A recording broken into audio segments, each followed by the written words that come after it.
ก่อ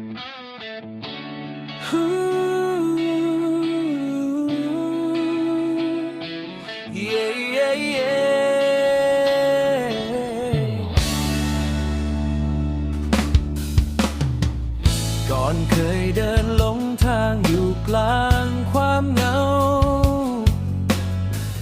ใจมันปวดร้าวเหมือนไม่มีใครเห็นค่าผ่านคืนที่หนาวผ่านน้ำตาจนเกือบเชื่อว่ารักแท้คงไม่มีจริงแล้วเธอก็เข้ามาเหมือนแสงในคืนมืดเหมือนคนที่หยุดหัวใจฉันไว้ไม่ให้กลิ้งแค่สบตากันใจก็อุ่นยิ่งเหมือนโลกทั้งใบหยุดนิ่งเพราะเธอคนเดียวเธอคือคนฟ้าส่งมาให้หัวใจที่ลาได้เจอรักแท้สักทีเธอคือคำตอบของคำว่าคนดีที่ฉันเฝ้ารอมาทั้งชีวิตนี้ต่อให้พายุแรงแค่ไหน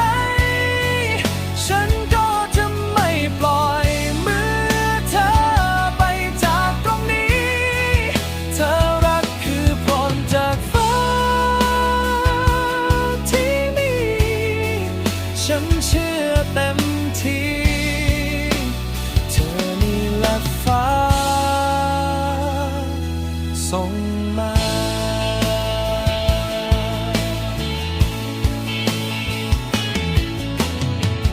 ฉันไม่ขอสัญญาว่าจะไม่ทำให้เสียใจแต่ฉันสัญญาว่าจะรักเธอจนวันสุดท้ายจะดูแลเธอไม่ให้ร้องไห้จะเป็นที่พักใจในวันที่เธออ่อนล้า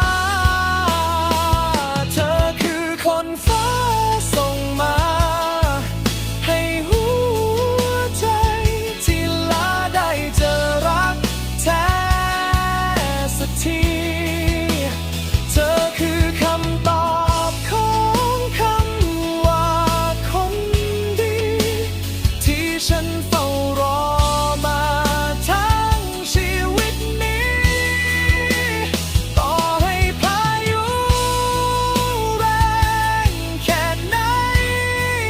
ฉันก็จะไม่ปล่อยมือเธอไปจากตรงนี้เธอรักคือพรจากฟ้าที่มีฉันเชื่อเต็มที่เธอนี่แหละฟ้าส่งมาขอบคุณฟ้าที่เมตตา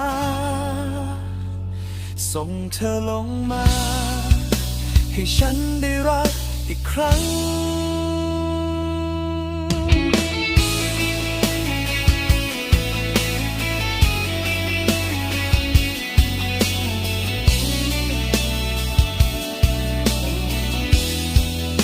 แต่ต่อให้พายุแรงแค่ไหนฉันก็จะไม่ปล่อยมือเธอไปจากตรงนี้เธอรักคือพรจากฟ้าที่มีฉันเชื่อเต็มที่เธอนี่แหละฟ้าส่งมา